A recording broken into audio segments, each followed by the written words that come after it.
Have you ever felt like you were drowning in obligations but couldn't breathe? That each day at work felt like an impossible battle, with your energy draining away faster than you could regain it? If so, you're not alone. What you're experiencing has a name: burnout, a state of chronic exhaustion that affects millions of people around the world.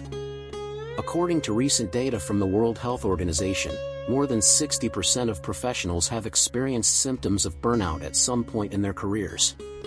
In Brazil, this number is even more alarming. Around 72% of workers report signs of professional exhaustion. The pandemic has only intensified this reality, transforming what was a silent wave into a true epidemic of exhaustion. But what do we do when we find ourselves in this abyss? How do we regain our balance when it seems like all the modern productivity and wellness tools just add more items to our already overburdened to-do list? This is where an ancient wisdom, tested for centuries, emerges with surprising relevance: Stoic philosophy. Developed in ancient Greece around 300 BC and refined by the Romans, Stoicism is not just a theoretical philosophy, it is a practical system of navigation for turbulent times. The Stoics faced war, disease, exile, and hardships we can barely imagine, and yet they developed mental tools that allowed them not only to survive, but to flourish. Throughout this video, I'll share how these age-old principles can be the key to transforming your relationship with work and the pressures of modern life. We're not talking about superficial solutions or quick fixes, we're talking about a profound restructuring of how we perceive and respond to our challenges. And I want to make you a promise: as we explore each principle, you'll feel as if we're unlocking codes in your mind, thought patterns you may not have even known existed. By the end of this journey, you won't just have insights, you'll have real, actionable transformations. Stoicism isn't theory, it's practice. And practices, when consistently applied, change lives. We'll explore 10 key Stoic principles, from the dichotomy of control to the strength of community, to finding purpose and cultivating inner peace. At each stage, I'll introduce not only the concept, but how to apply it directly to prevent and recover from burnout. Prepare yourself for a transformative journey through wisdom that, despite being over 2,000 years old, has never been as necessary as it is now. Imagine yourself driving in the middle of a heavy storm. The rain is beating down on your windshield, the wind is pushing your car, and visibility is almost zero. In this scenario, there are things that you can control: the direction of the steering wheel, the pressure on the pedals, the focus of your eyes. And there are things that are completely out of your control: the intensity of the rain, the lightning that cuts through the sky, the actions of other drivers. It is in this image that the fundamental principle of Stoicism resides: the dichotomy of control. Epictetus, one of the great Stoic philosophers, begins his handbook with these words: "Some things are within our control, while others are not." Within our control are opinion, impulse, desire, aversion, and, in short, everything that is our own action. Not within our control are body, property, reputation, office, and, in a word, everything that is not our own action. This seemingly simple distinction is revolutionary when applied to the workplace and the phenomenon of burnout. How many times have you exhausted yourself trying to change things that were fundamentally beyond your control? The decisions of senior management, the difficult behavior of a colleague, the impossible deadlines set by others, the economic market that affects your company. Burnout often arises from this constant struggle against the uncontrollable, this swimming against the current until complete exhaustion.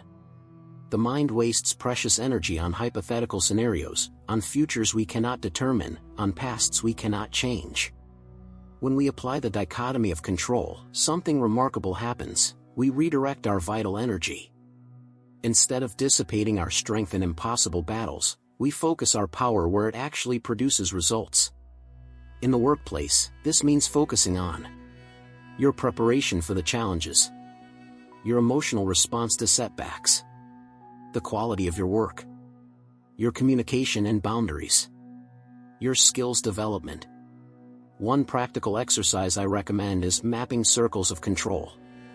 Take a sheet of paper and draw 3 concentric circles. In the inner circle, list everything that is within your complete control. In the middle circle, list what you can influence but not completely control. In the outer circle, recognize what is completely out of your control. Maria, a project manager I mentored, discovered that 70% of her stress came from issues in the outer circle: corporate decisions, market changes, third-party behaviors. By recognizing this and redirecting her focus to the inner and middle circles, she reported a dramatic reduction in burnout symptoms in just 3 weeks. The dichotomy of control is not passive resignation or conformity, it is smart strategy. It is the wisdom to discern where your energy is invested and where it is wasted. In a professional world that constantly drains our mental and emotional resources, this distinction is not just philosophical, it is vital. And as we master this first principle, we set the stage for the next, the art of anticipating adversity to lessen its emotional impact. Have you ever noticed how a surprise obstacle can be devastating, while a foreseen challenge seems more manageable? This observation is at the heart of the second Stoic principle, the forethought of adversity, or as the ancients called it, premeditatio malorum. Seneca, the Roman statesman and philosopher, wrote, "He who foresees what may happen is ready when it does." We must keep our minds prepared and fortified, so that we are never surprised, and we must always expect everything that may happen. In essence, the Stoics practiced the act of mentally visualizing difficulties before they occurred, not out of pessimism but as psychological training. How does this apply to burnout? Burnout often intensifies when we are continually faced with crises and obstacles that shake our emotional balance. Each new pressure seems like the last straw, precisely because we were not mentally prepared for it. The practice of premeditation works on multiple levels. Reduces emotional shock when difficulties arise. Allows for contingency planning in advance. It creates a sense of familiarity with the challenge. Develops confidence and responsiveness. Important, this is radically different from unproductive worry. Worry is anxious rumination that drains energy. Premeditation is mental rehearsal that builds resilience. In a professional context, this practice takes concrete forms. Before an important presentation, visualize not only success but also challenging scenarios, an executive asking difficult questions, technical glitches, negative reactions. For a large project, anticipate potential obstacles, delays, scope changes, team conflicts. Paulo, a software developer who implemented this technique, reported, "I used to panic when unexpected bugs would pop up close to the deadline. Now, because I've already visualized these scenarios in advance and have strategies in place, my response is calm and methodical. The difference in my mental health is incredible." A valuable practical exercise is what I call constructive negative visualization. Spend 5 minutes each morning. Identify an upcoming professional challenge. Visualize 3 possible complications. For each complication, visualize your ideal response. Conclude with a statement of confidence in your ability to adapt.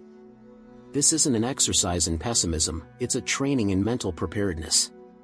Marcus Aurelius, the Roman emperor and dedicated Stoic, practiced something similar every morning before beginning his imperial duties. Premeditation of adversity acts as a psychological vaccine. It exposes your mind to small doses of the challenge to strengthen its resilience to the full impact.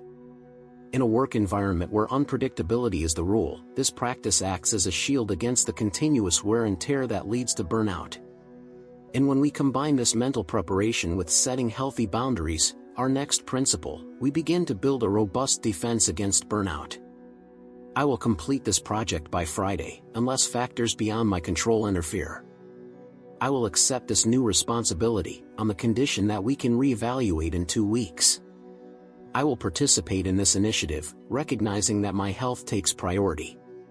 These statements represent a little-known but extraordinarily powerful Stoic principle, action with reservations, eupexeresis. At its core, this concept teaches us to act with clear intention, but simultaneously maintain awareness of the limitations and circumstances that may affect the outcome. Epictetus advised, "In everything you do, act with reserve, keeping in mind the conditions that may arise." This is not a lack of commitment, it is practical wisdom that recognizes the unpredictable nature of reality. In today's corporate world, the do whatever it takes and no excuses culture has created an environment where setting any boundaries is seen as a character flaw. The result? professionals working themselves to exhaustion, unable to establish healthy boundaries, and inevitably heading toward burnout. Action with reservations provides us with a framework for conscious engagement. Concretely, this means: set realistic expectations from the beginning. Clearly communicate your capabilities and limitations. Include mental, and, where appropriate, verbal, clauses that acknowledge external factors. Negotiate deadlines with room for unforeseen events. Set specific times for disconnection and recovery. Anna, a marketing executive who implemented this principle, transformed her approach to meetings. Instead of simply saying yes to new requests, she responded with, "I can take on that, but we need to reprioritize our current projects. Can we review together which ones are negotiable?" This simple shift established a culture of realistic expectations on her team. A crucial aspect of this principle is learning to say no strategically. The Stoics valued clarity and honesty, recognizing that a respectful no often serves the common good better than an untenable yes. To implement this principle, analyze your current calendar and identify where you are not taking action with bookings. Set non-negotiable times for recovery: no emails, no phone calls. Practice assertively communicating your limitations. Develop standardized phrases to negotiate expectations in recurring situations. Carlos, an IT manager recovering from burnout, adopted a traffic light system with his team. Green indicated full availability, yellow signaled limited capacity, and red meant overload. This simple visual communication transformed the dynamics of task distribution and created an environment where respecting boundaries was valued. Taking action with reservations allows us to abandon the destructive perfectionism and all-or-nothing mentality that often fuel burnout. Instead, we cultivate a flexible, sustainable approach that honors both our commitments and our fundamental human needs. And this leads us naturally to the next principle: redefining what constitutes true success and excellence through the Stoic understanding of virtue. Your worth is not in the size of your bank account. Success is not measured by titles or applause. What matters is not what you have achieved, but who you have become. Phrases like these are common in our cultural discourse, but we rarely truly embody them. At the heart of Stoicism, however, we find a radical conviction: virtue, errate, is the only true good. Everything else, wealth, status, recognition, even health, is a preferable indifferent. Desirable, yes, but not determinative of our true worth or happiness. The Stoics identified 4 cardinal virtues: wisdom, Sophia, intelligent discernment; courage, Andrea, firmness in the face of challenges; justice, Dikeia, equal treatment of all; temperance, Sophrosyne, moderation and self-control. How does this relate to burnout? Burnout often develops when we relentlessly pursue external metrics of success that never fully satisfy. More money, higher titles, increased recognition, increased productivity, the ladder seems endless, and each rung conquered only reveals more rungs ahead. When we internalize the Stoic perspective of virtue as the supreme good, a profound transformation occurs. Our criteria for value and satisfaction change fundamentally. Consider the following reorientations. From, my value depends on the recognition of my work by others. To, my value lies in the integrity and excellence I bring to my work, regardless of recognition. From, I need to consistently outperform my previous metrics. To, I need to consistently act with wisdom and balance, even if it means lower numbers. From, I can't turn down this promotion, even if it compromises my health. To, the braver choice may be to prioritize my sustainability, not my status. Ricardo, a corporate attorney recovering from severe burnout, applied this perspective to his professional life. Instead of measuring his success by caseload or billable hours, he began to evaluate: did I treat this client fairly? Did I apply my wisdom to find ethical solutions? Did I have the courage to stand up for what was right even when it was inconvenient? Did I maintain balance in my decisions? This shift not only reduced his symptoms of burnout but, ironically, also improved his professional effectiveness. A transformative exercise to implement this principle is the values audit, in which you list the external criteria by which you habitually measure your success. For each one, ask, if I had this but acted without virtue, would I be satisfied?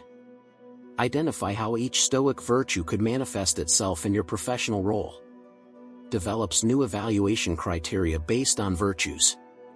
This reorientation isn't just philosophical, it's neurochemical.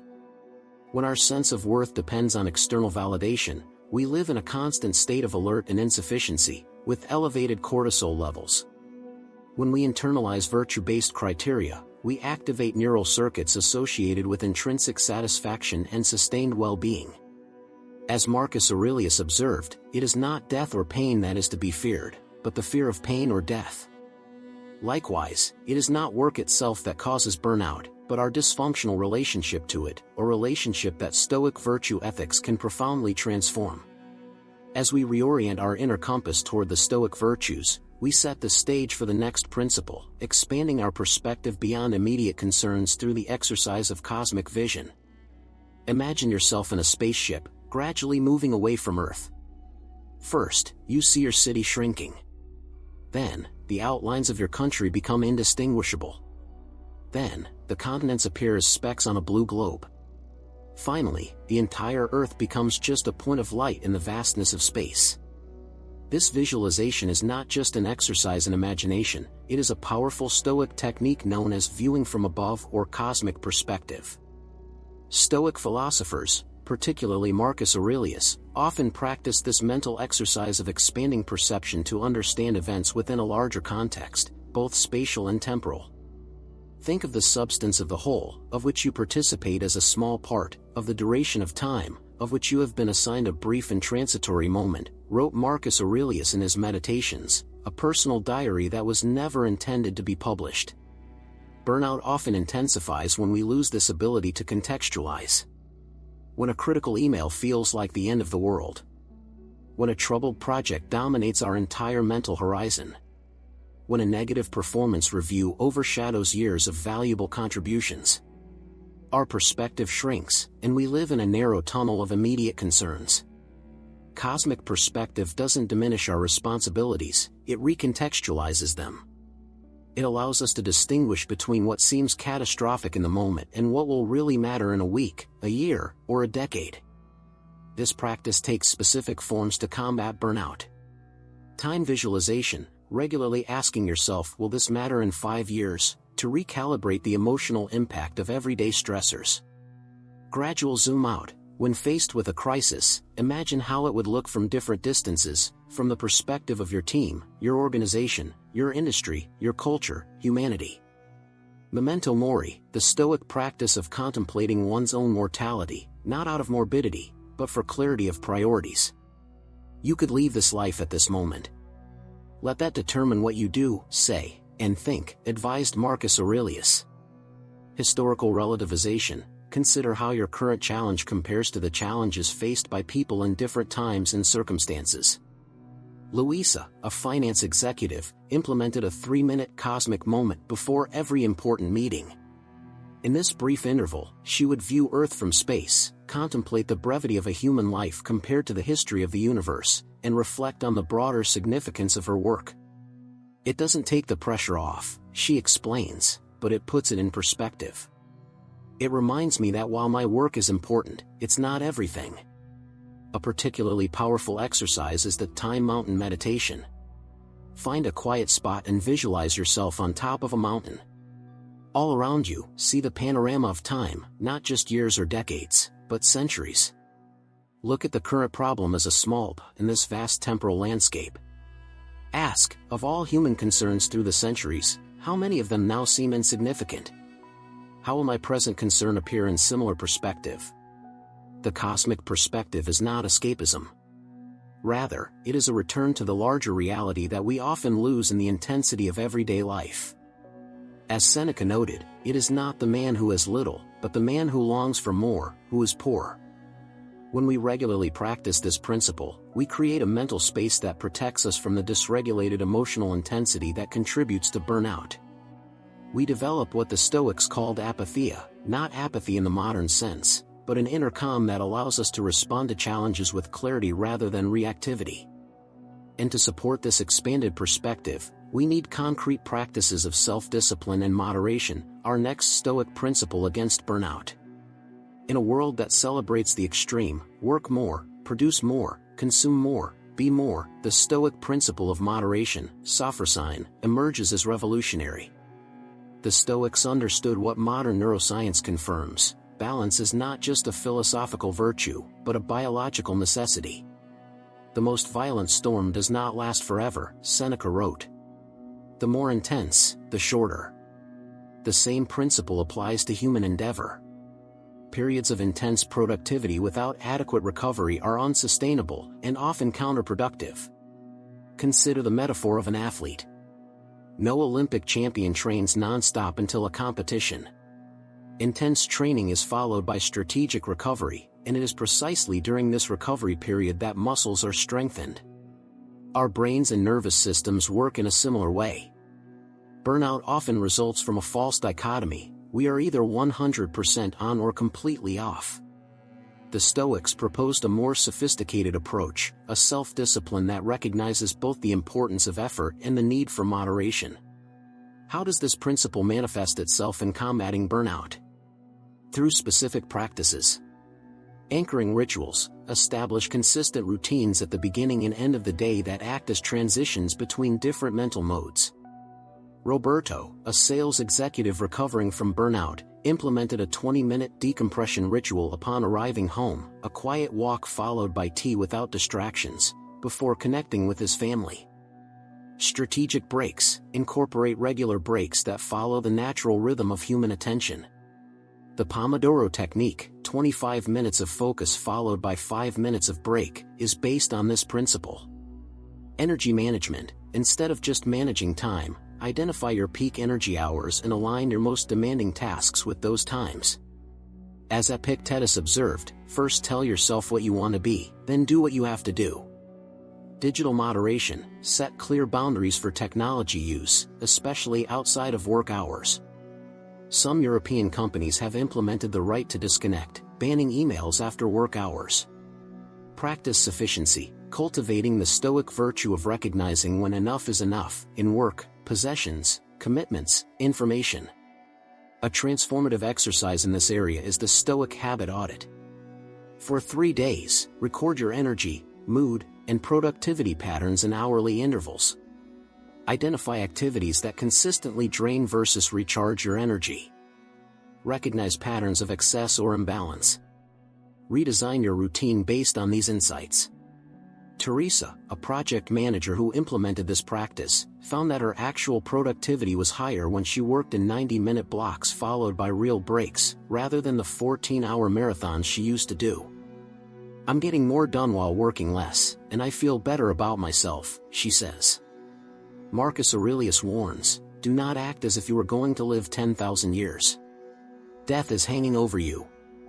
While you live, while it is possible, become good." This reminder of finitude is not morbid, but liberating. It helps us identify what really matters and distribute our energy wisely. Stoic moderation isn't just about doing less, it's about doing better. It's recognizing that sustainability isn't just a buzzword, but a natural law that applies to both humans and ecosystems. As we integrate this principle into our professional lives, we set the stage for our next practice: systematic self-reflection that prevents burnout before it sets in. I must review my day each night. What defects have been cured? What vices have persisted? In what ways have I improved? These questions, proposed by Seneca almost 2 millennia ago, form the basis of one of the most powerful Stoic tools against burnout: the practice of systematic self-reflection. Stoic soul-searching is not an exercise in guilt or self-criticism, it's a process of deliberate self-awareness and ongoing learning. In a time when we're constantly pulled between notifications, meetings, and deadlines, this intentional pause for reflection acts as an essential counterbalance. Burnout often develops gradually and almost imperceptibly. Like the metaphor of the frog in the gradually warming water, we rarely notice the warning signs until burnout becomes critical. Regular self-reflection interrupts this process by creating regular checkpoints, moments to catch harmful patterns before they become chronic. The Stoic practice of self-reflection unfolds in 2 distinct moments. Morning preparation. The Stoics began the day with mental preparation for the challenges ahead. Marcus Aurelius wrote, "In the morning, say to yourself, 'Today I will meet with meddlesome, ungrateful, arrogant, dishonest, envious, and unsympathetic people.'" This is not an exercise in pessimism, but in preparedness, preparing the mind to respond virtuously to the inevitable challenges. The nightly review. At the end of the day, the Stoics took time to revisit their actions, decisions, and emotional responses. Ask questions like, "What did I do well today? Where did I fail? What could I have done differently? What patterns am I noticing?" To apply this practice specifically against burnout, consider these structured questions. Morning review, 5 minutes. What are the main demands I will face today? What aspects of these situations are within my control? What virtues will I need to exercise?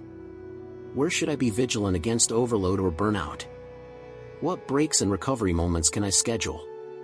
Night review, 5 to 10 minutes. What signs of excessive stress did I notice today? When did I feel most energized? And most drained? Which limits did I maintain well? Which ones were exceeded? Am I noticing any early signs of burnout?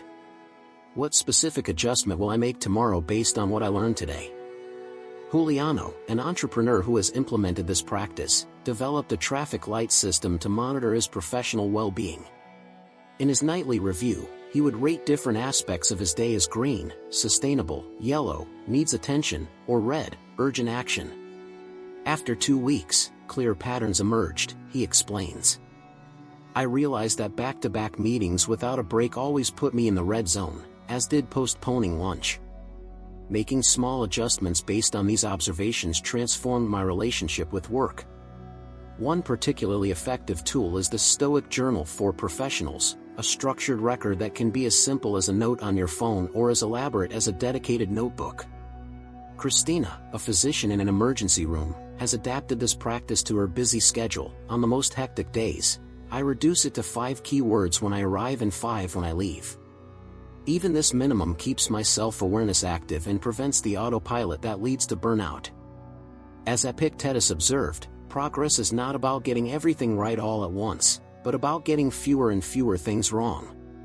Systematic self-reflection allows us to spot patterns, make incremental adjustments, and stop the burnout spiral before it gains irresistible momentum. This process of self-awareness prepares us for the next vital principle, connecting our daily actions to a broader purpose through the Stoic concept of telos. He who has a wife for a living can bear almost anyhow. Although this quote is attributed to Nietzsche, it perfectly captures a central concept in Stoicism, telos, the ultimate purpose, the reason for being, the end for which something exists.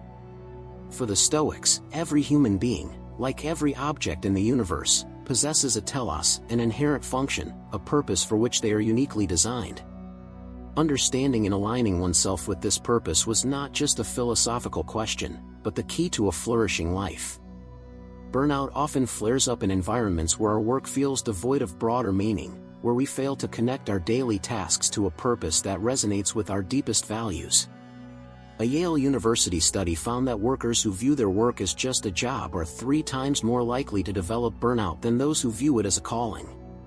From a Stoic perspective, identifying your telos involves an understanding of your natural abilities. What talents and skills do you have that seem to come naturally? Your social function. What role are you positioned to play in the human community? Your core values. What do you consider non-negotiable, essential to a life well lived? When we apply this lens to contemporary work, concrete ways to combat burnout emerge. Task reframing. Even seemingly mundane activities can be reconnected to a greater purpose. Rodrigo, a nurse in a busy clinic, transformed the repetitive task of checking vital signs by asking himself, how can this interaction, however brief, affirm this patient's dignity? Values alignment. Identify how your current job, even if imperfect, expresses values that you hold dear. Sophia, a customer service employee, reframes her perspective. I'm not just resolving complaints, I'm practicing equanimity in the face of adversity, demonstrating fairness in difficult situations. Unique contribution. Recognize the unique brand you bring to your role. It's not just what you do, but how you do it. Carlos, an accountant, reflected, "My meticulousness isn't just about correct numbers, it's about integrity and reliability in a system that impacts real lives." Connection to the whole, a Stoic perspective sees each function as part of a larger system. Marcus Aurelius compared human society to a body, where each individual is a vital member for the healthy functioning of the organism. A powerful exercise for discovering your professional telos is what I call Stoic Ikigai, an adaptation of the Japanese concept meaning reason for being. Draw 4 overlapping circles labeled: what you do well, excellence; what the world needs, service; what do you love to do, passion; what can sustain it, sustainability. Where these circles intersect, we find clues to your telos. This is not necessarily your current work as a whole, but it may reveal aspects of it that can be expanded or redirected. Helena, a marketing executive suffering from severe burnout, used this exercise and discovered that her telos involved mentoring and talent development, a part of her job that had been minimized. By restructuring her role to expand this component, she not only regained her enthusiasm but also brought greater value to her organization. Epictetus taught, "First learn the meaning of what you say, and then speak." Likewise, first understand the purpose of what you do, and then do it. Without this clarity of purpose, even the most prestigious job can become a source of burnout. The pursuit of telos is not a magic solution to toxic working conditions or unrealistic expectations. However, even in difficult circumstances, this reconnection with purpose can provide the resilience needed to sustain us as we navigate turbulent waters. And how do we cultivate this clarity amidst the chaos of the modern world? Here we come to the next Stoic principle, the practice of inner tranquility even in the most challenging environments. The man who can control himself during an argument, who can endure insults and mockery, that is the man of true strength. This observation by Epictetus points to one of the most valuable qualities the Stoics cultivated, ataraxia, the tranquility of mind that remains unshaken in the face of external storms. The Stoic concept of ataraxia is not apathy or indifference, rather, it is a complete mental presence, an active serenity that allows us to respond to challenges with clarity rather than reactivity. It is the mind that remains centered when everything around us seems to be falling apart. In the context of burnout, this ability is particularly crucial. Burnout often intensifies when we lose our inner anchoring, when every urgent email, every tight deadline, every interpersonal conflict throws us into a state of agitation that persists long after the triggering event. Modern neurophysiology confirms the Stoic intuition: our sympathetic nervous system, fight or flight, can become chronically activated in demanding work environments. This constant activation drains mental and physical resources, directly contributing to burnout.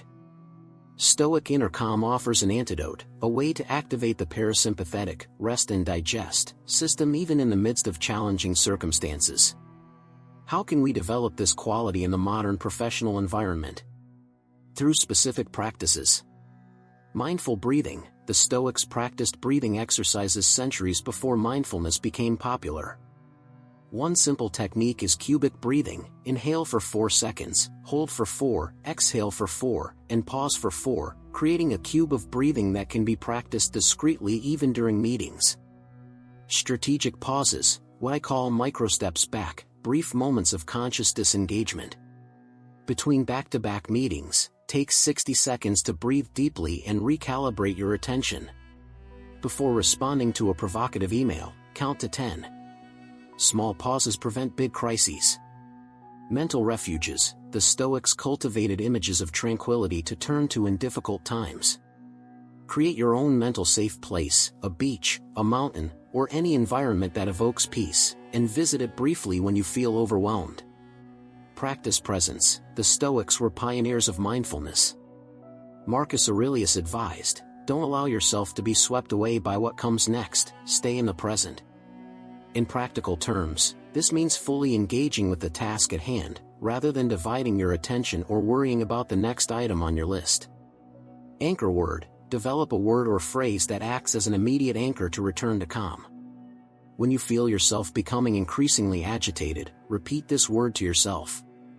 Mariana, an HR executive, used Atom, reminding her to return to the present moment, to the smallest component of time.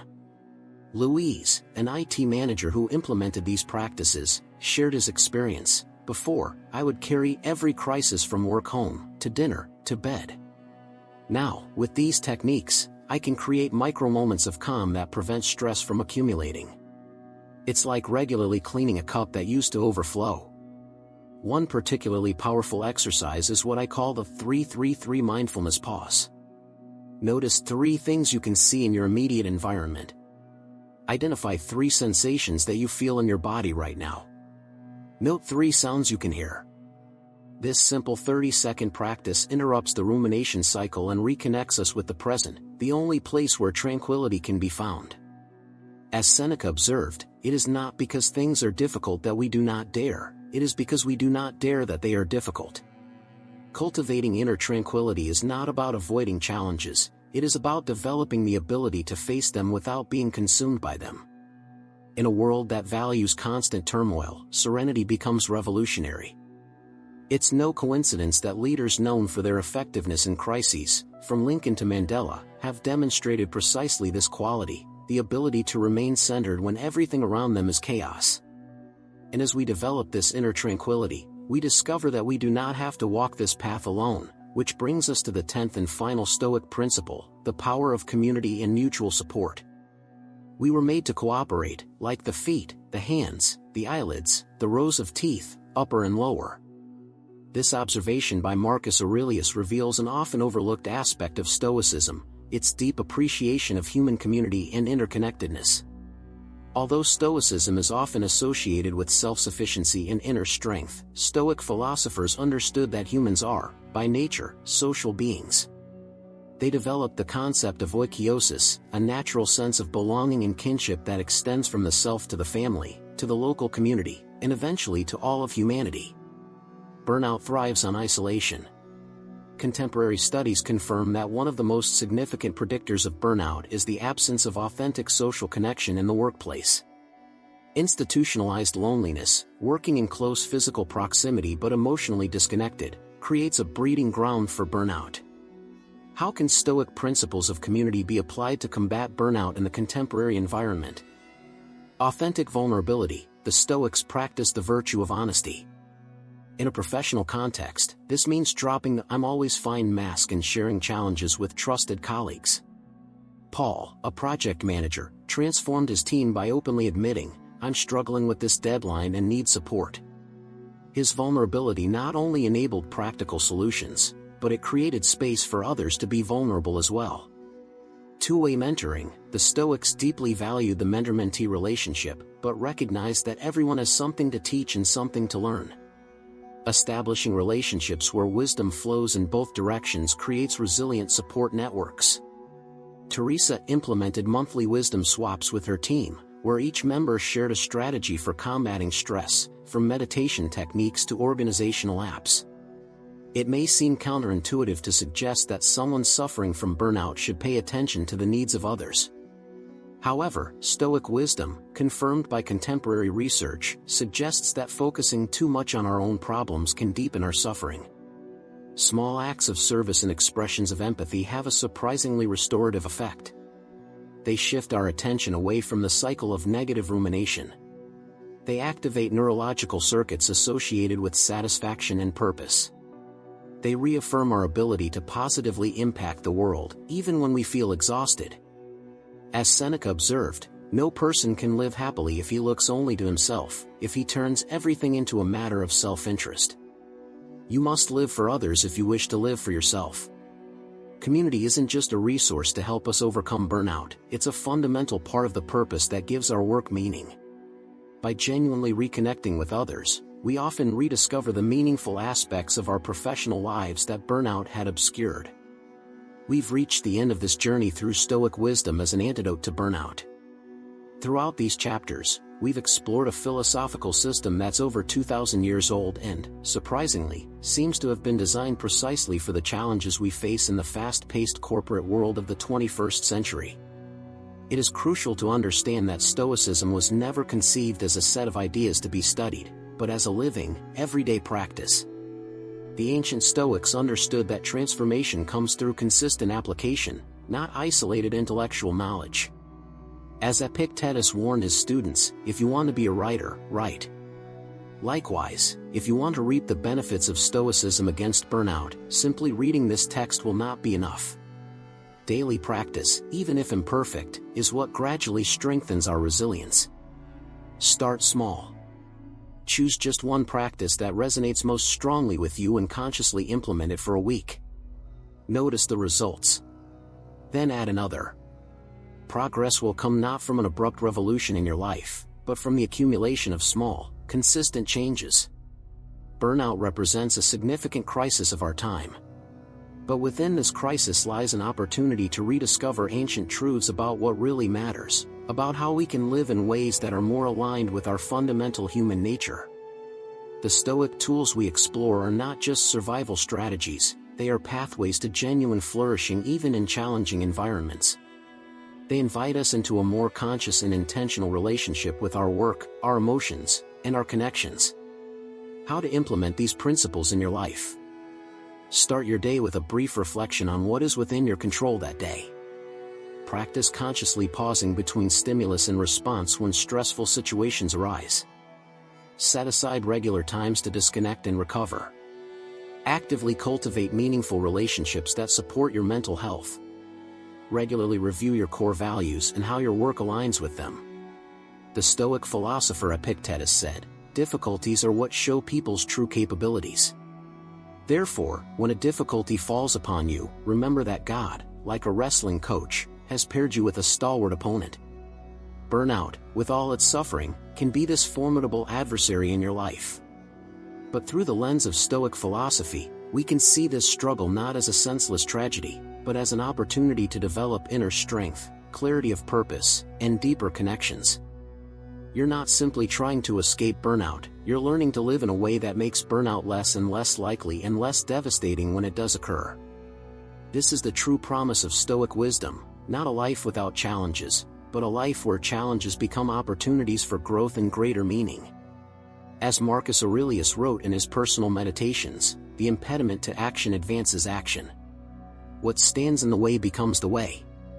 May your encounter with burnout, interpreted through Stoic wisdom, become not the end of your professional journey, but a profound transformation in the path you follow. Now that you've explored how Stoic philosophy can help prevent and recover from burnout, we invite you to take the next step, turning knowledge into practice. Pick just one Stoic practice that resonates with you and implement it today. It could be as simple as taking 5 minutes to identify what is and isn't within your control in your day's tasks. Or perhaps it could be taking a 30-second mindful pause before responding to stressful emails. Don't forget to subscribe to the channel and activate notifications to receive an alert whenever a new video is released, okay? See you next time.